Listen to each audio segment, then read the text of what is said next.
So I wanted to show you something. Okay. What's in it? This is my brand new album. My brand new album, it's called The Life of a Showgirl. Taylor Swift fans think the Queen of Easter eggs dropped some major hints that she will be the next Super Bowl halftime performer. Okay. Track 6, Ruin the Friendship. Something can be about me, and it can still be none of my business. While Taylor didn't get specific which headlines sensationalize her name, it's no secret she was dragged into Blake's legal battle with her It Ends With Us director and co-star Justin Baldoni. I'm watching Taylor Swift, along with over 16 million other people. Let's talk about it. Hey there, welcome to the PR Breakdown Podcast. I'm your host, Molly McPherson. And yes, I'm going to join in on the 16 million views and feels like 16 million pieces of content out there, people talking about Taylor Swift's appearance on the New Heights podcast.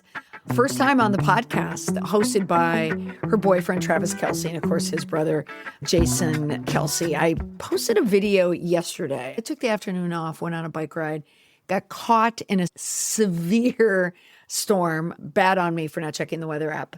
But I thought, you know what a great time to post something. And of course, I'm looking at the algorithm, and there's Taylor all over the place. I did not watch the podcast at that point, but I was able to riff 3 reasons why the appearance on this podcast for Taylor Swift was brilliant. I will include a link in the show notes to that post, but in this episode of the podcast, I want to expand on it. I really want to look at this appearance from a strategic communication point of view. I don't want this to be just Swiftie content, no disrespect, of course, but I want to look at it from a strategic communication point of view because this is strategic. This isn't just fandom. Taylor does things for the fans, but Taylor doesn't do anything that's not strategic. And you have to respect that about her. And she's teaching a lot of strategy to her boyfriend, Travis Kelce and Jason Kelce. I mean, look at these two. Look at the Kelce brand and Jason's wife, Kylie. They're a huge, huge brand right now. And a big part of that is Taylor Swift. So let's look at the brand Swift from this appearance and what really like a case study for what you can learn about it.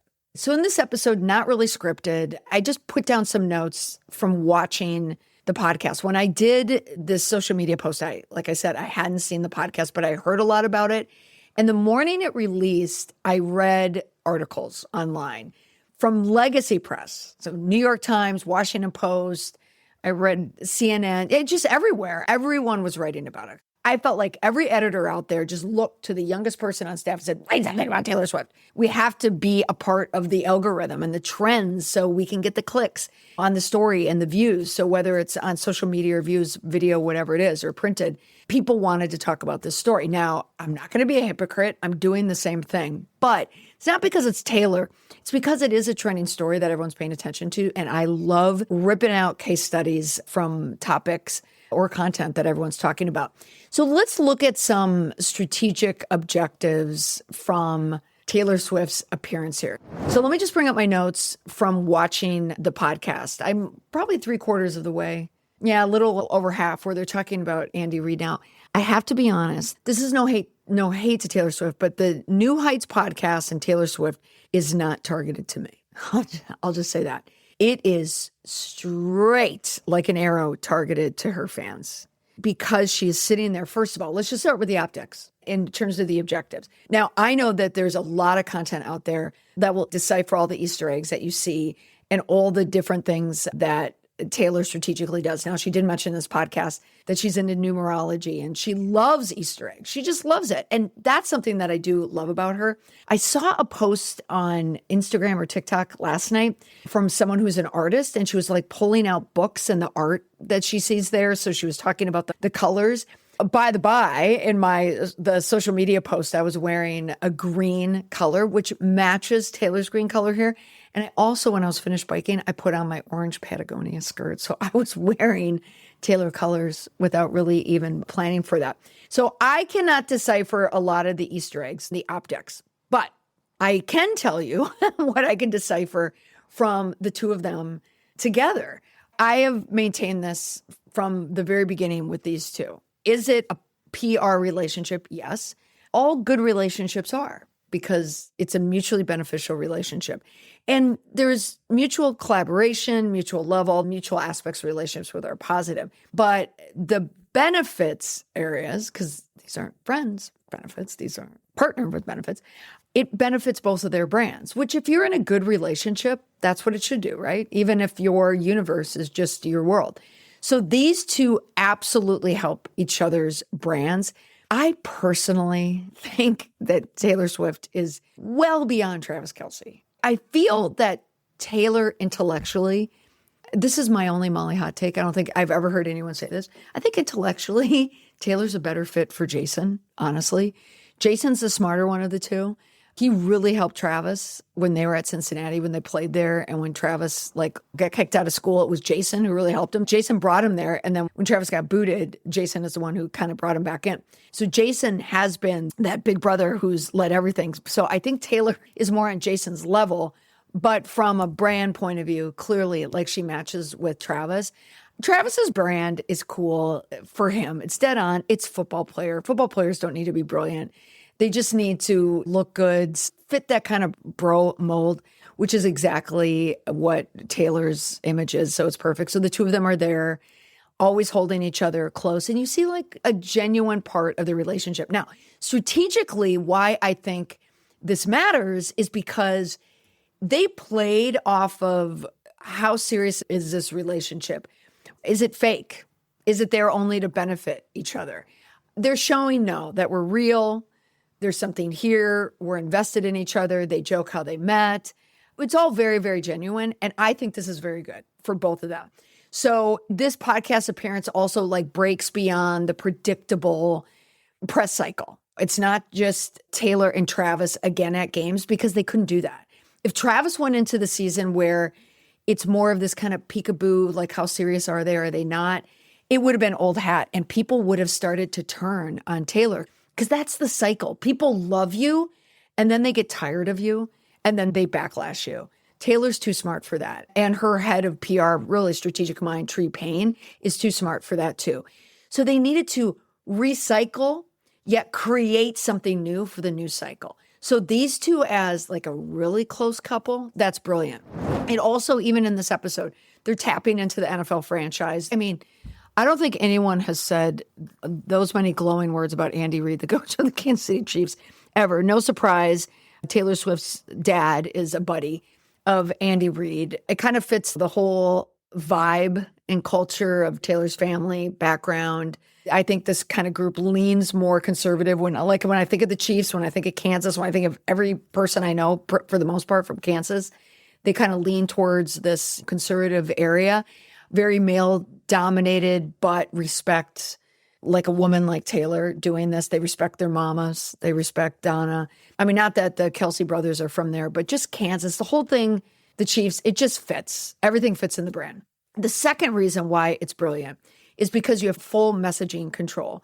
Today, I had a call with a client, someone who's just going through it, and I'll leave it at that. And we were looking for a place to address what they're going through, but I don't like doing it on social media, where the haters are. You want to do it in a place that you own, and it's just a different environment. And the reason why is because you have full message control. A podcast like this gives you full message control. She's not sitting down, so age alert, with a Mike Wallace or a Barbara Walters, or let's see, who's our biting journalist of today who asks hard questions? I don't even know. Rachel Maddow, she's more political. Anderson Cooper is more, anyway, I don't even think we have him anymore. Everybody's content creators. But this puts them in a space that they have full control over everything that they're doing and they're saying. It's also a very safe environment for them. Again, I mentioned the cross promotion, mutual benefit. New Heights gets a big jump. It's before the season. They came in early because Taylor wanted to time it, which is smart in late August. That's a very smart time to do it. We're kind of in the preseason. So football's just getting started, but the buzz isn't really there just yet because we're not in the official deep into it where people are really gearing up because we haven't even hit Labor Day yet. And she's announcing, it's kind of the pre-launch of the album. So it's smart. There's no big news happening in late August. It's just viral stories. And she created herself as a viral story, and she gave a massive boost to New Heights. Next, there's an emotional connection for the brand humanization. She talked about her parents, spending time with their parents. She got very emotional when she told the story of her mom and her brother getting the masters of her music. She started to cry, and she explained the story when she came in to tell Travis, who was playing a video game, headphones on with her buddies. And he shut it down and then went to her, and she was so excited and cried. I got my man. This episode is supported by my new partner, Muckrack, my go-to tool for staying ahead of the media cycle. I use it to track what's trending, who's covering the story, and how messages are actually landing with the public. It's real-time data sourced from real journalists, not mystery bots. It's also a serious time saver for me. Whether I'm shaping a client pitch or mapping out where their key messages are showing up, Muckrack cuts through the noise. So if media strategy is a part of your work, Muckrack should be a part of your day. You can find the link to Muckrack in my show notes. Back, and then explain to Jason, and then Jason's asking all the questions because he's smart. Jason Kelce is a really good interviewer, by the way. I really like Jason Kelce a lot. He's a smart guy, and he's such a kind of a dude too. Like, he makes messy mistakes, but he just doesn't care. Like, I love Jason Kelce for that. But he's a really, really good interviewer, and he interviewed them in a way that made them both very human. Like, you could look at your friends. For people my age, who's maybe friends decades earlier, that many decades. Let's say new relationships, when you have friends in new relationships. They're close and they still sound like that were new. So he brought out that human element quite well. And also brought up kind of that behind the scenes aspect, which people love about Taylor Swift. So it's balancing like polished storytelling, like even when she's talking about the health of her father and what he went through and how they spent a lot of time in Florida, and how family is so important, and how Scott's buddies with Andy Reid, the coach, the Chiefs. It just showed that their circle's pretty tight there. Taylor talked about making sourdough bread for Jason's girls with Kelsey. Those are very human stories that if you think about Taylor Swift, she doesn't let anybody in. That's been her brand from the beginning. You only get to see what she wants you to see. And a lot of it wasn't private at all. You got to see insights, curation, behind her friendships, but you weren't getting in. This is the first time she is really, really letting you in behind the scenes. I just think it worked. All right, next, let's get into the area of crisis management and distraction strategy. This is my lane. This is what I pay attention to. And this is what I noticed. This podcast gives her redirection from a news cycle and algorithm cycle that includes Blake Lively. It has been 1 year, one full year since Blake Lively and Ryan Reynolds tried to do what Taylor Swift is doing right now. Control their own messaging around their relationship and around Blake Lively's experience on the movie set, It Ends With Us, with director and co-star Justin Baldoni. They tried to outmanage it and it did not work. They are still suffering from it 1 year later. And if you've seen any of my content about it, I am not by default a pro Justin Baldoni person at all. But when I look at what's going on, I think Justin Baldoni is being completely railroaded, not necessarily by Blake Lively, but by Ryan Reynolds. I think it was all orchestrated. And I'm just going to say it. I don't do this to myself a lot, but I called this in August. I was writing for Forbes back then. Now I'm on Substack, but I was writing for Forbes and I wrote a story. And I was following along what was happening in August because Ryan Reynolds is someone I pay attention to because I don't see what he says. I don't even listen to what he says because I don't like to hear what he says because he drives me nuts, honestly. What he does just jumps out at me. And it's jumped out at me for a year. And that's why I noticed it last August and why I wrote a story about it. The social media curation and public relations around Blake Lively was so artificial to me, and it was so strategic, and not in a smooth, tree-paying Taylor Swift way, in a very clunky, arrogant Ryan Reynolds way. So Taylor Swift has been caught up in their maelstrom of just incompetence and ego, and she is trying actively to remove herself from it. I've had podcast episodes in the past where we talk about this, where I've talked about what has been dropped in TMZ. These are direct drops from her team going there. You absolutely see her strategically distancing herself from Blake Lively, not just from a brand point of view and a reputation point of view, but also from a legal point of view. She does not want to be swept up in this court case. She does not want to be called to trial in March. She wants nothing to do with this at all. So that's why I think it's redirecting the news cycle to her relationship with Travis. So that sets them for the fall season. Because even like Travis is getting a little long in the tooth for an NFL career. Yeah, when you get to this point, even when you're Tom Brady, like Tom Brady gets to the point where he's almost like a robot because of what he puts in his body and how he views his health. I don't think Travis pays the same mind to his health. I mean, pretty decent. The guy looks good. Don't get me wrong. But Travis is a little more typical of NFL players that have been at it that long. At some point, your body just can't keep up. That's why Jason Kelce's already retired now. It's been 2 seasons. I think he's already been retired. He might have an on and off season. Okay, we saw parts of it last season. So it actually matches too. Like these two tight like this. So if Travis Kelce does have an up and down season, it will make them look good because Taylor will be there. And Taylor will be there a lot during that season because they'll definitely cut to her a lot. And it also is going to ensure that the album is the focus of anything with Taylor Swift. It's going to be Travis, and then Blake Lively, Ryan Reynolds is going to be so far down. She doesn't want anything to do with it. It also creates narrative flooding and SEO flooding. On my post, because I kept saying SEO on my post, and I was a little surprised how many people said, what's SEO? Or someone wrote on my post, I'm writing search engine optimization for people who don't know. And I thought, wow, do people really not know that? Well, Molly, shame on you. You should have said that. Don't assume that everyone knows. I just assume if you're on TikTok, what SEO means. So not pat on a back there, Molly. Search engine optimization. It's what happens when you search a name. So if you put Taylor Swift, does it say Taylor Swift and Travis Kelce? Or does it say Taylor Swift and Blake Lively? No, it's going to say Taylor Swift, New Heights, Taylor Swift, Travis Kelce, Taylor Swift, album drop, Taylor Swift, Life of a Showgirl. Like there's going to be so many other searches before you get to Taylor Swift and Blake Lively. And that is by design. It also created headlines. Headline makes for SEO.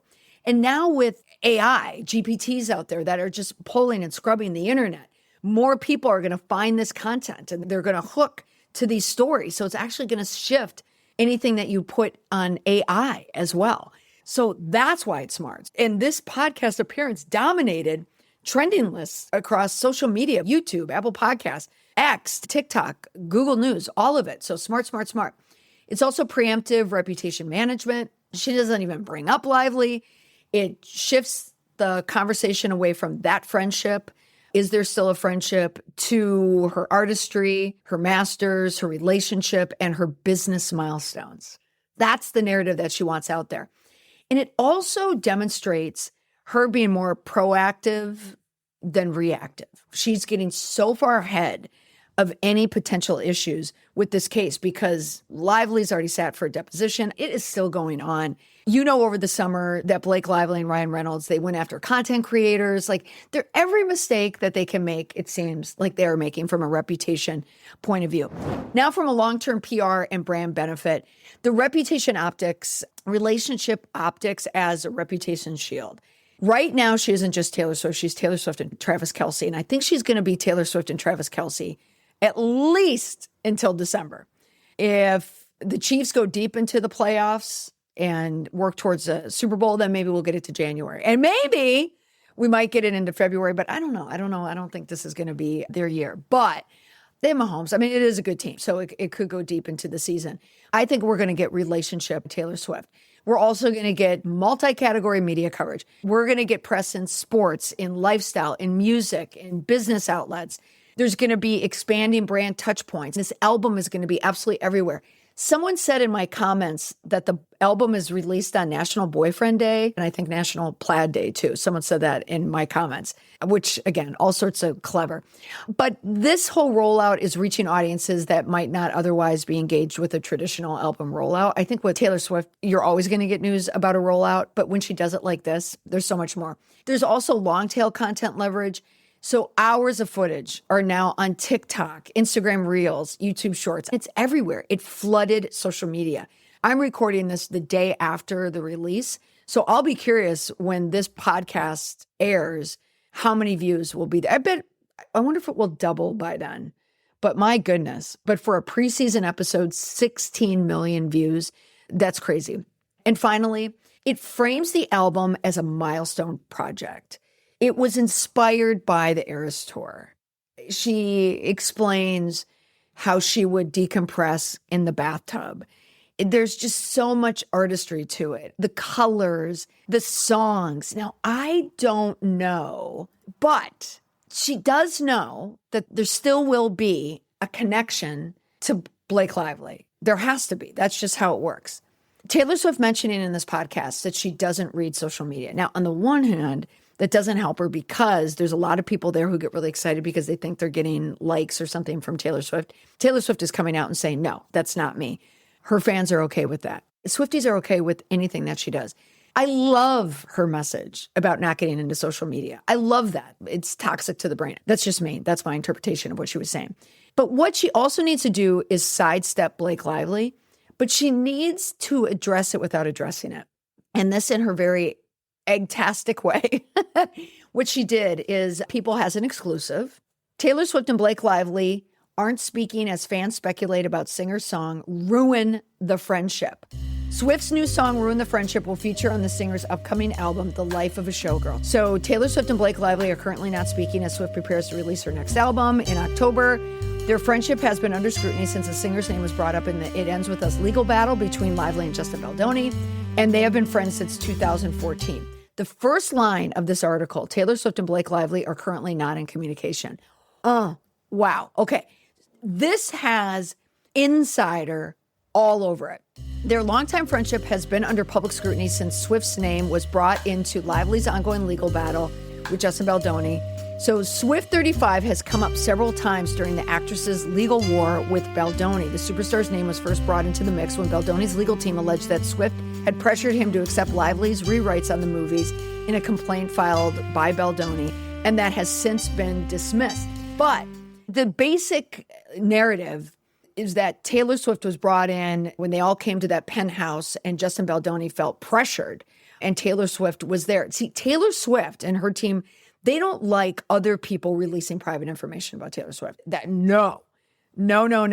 So really, it's not Justin Baldoni that's getting the big hit with it. It's Blake Lively is getting the big hit with it. She used Taylor Swift, and you don't use Miss Swift for that.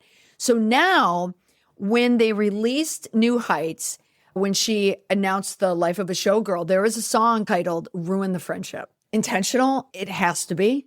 What does it do? It causes her fans to start speculating. So, of course, it's going to do that. So Swift revealed during a recent appearance on boyfriend Travis Kelce's podcast that she recorded the album Why on the European leg of her Eras tour before she became embroiled in the It Ends With Us drama. But in April, a source told People that Swift, quote, was really hurt after she was implicated in Lively and Baldoni's legal case. And in May, a source told People that her friendship with Lively has halted. That's straight from allegedly. But I'm saying from my experience, that is straight from Taylor's camp. At that time, another insider said that while the pair were, quote, taking some space, they were, quote, no longer friends. So it's a way of saying, well, no, it's not like she's not my friend and I'm icing her out, but this is just how I'm rolling. 2 months later, a source told People that Lively and Swift were working towards being on good terms, though their friendship isn't the same as it was before. So strategically, what is happening here? The sources, which I would assume are all from the same camp, are giving you all sorts of narratives. They're no longer friends, but they're still working on being friends. It evens out. It completely neutralizes it. That's smart. Because most people might think, oh, it's a bunch of different sources out there, so no one really knows what the truth is, but this is what I think you can take away from this. There's one source and an insider, which could be from two different people, but they're all from Swift's camp. She is strategically distancing herself from Blake Lively by saying that they're not really on speaking terms right now. Means she doesn't have to talk about her. Meaning it makes sense that she doesn't talk about her because we've already put it out there, folks. We're not really friendly right now anyway, so I really don't want to mention it. Just think like with your bestie group, with your girlfriends, when someone's kind of on the out, you just what's there, but you really don't publicly talk about it, but just you talk about it, right? Jason Kelce, the Kelsey brand. Yes, Ryan Reynolds has a lot of money. His brand was huge. It was big. He sold the aviation gin. He also had his company was involved in The Astronomer, which listen to my podcast about that. I know everybody loved the ad with Gwyneth Paltrow. And I'm reading the Gwyneth Paltrow book, by the way, and I already love it because the author, Amy Odell, told me, read the introduction about dealing with the publicist for Gwyneth Paltrow. And already I'm hooked just from that. Because what do they do? In that book, I'll just drop this right now.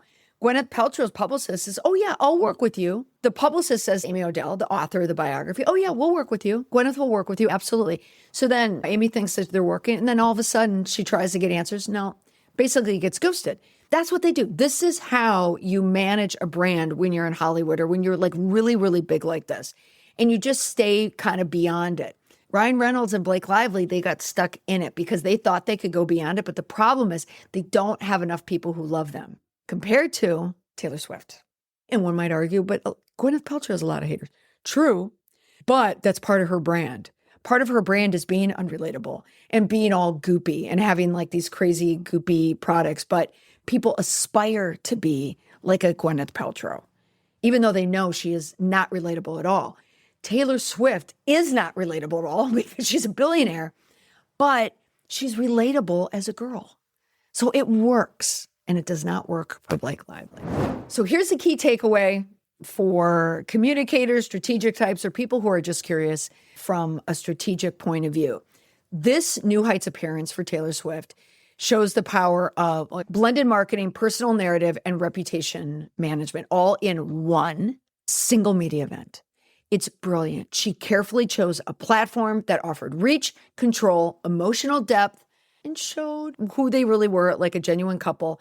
But it also amplified the album launch and also amplified New Heights, helped the whole entire Kelsey brand, and swayed and redirected the public conversation away from sensitive personal rumors and speculation around her friendship with Blake Lively, who's married to Ryan Reynolds, of course. I still say this, it's August, 1 year since the It Ends With Us and Deadpool premieres. And they're still in it. Why? Because of bad PR. You want to know good strategic PR? Taylor Swift appearing on New Heights. That's all for this week on the podcast. Thanks so much for listening. Bye for now.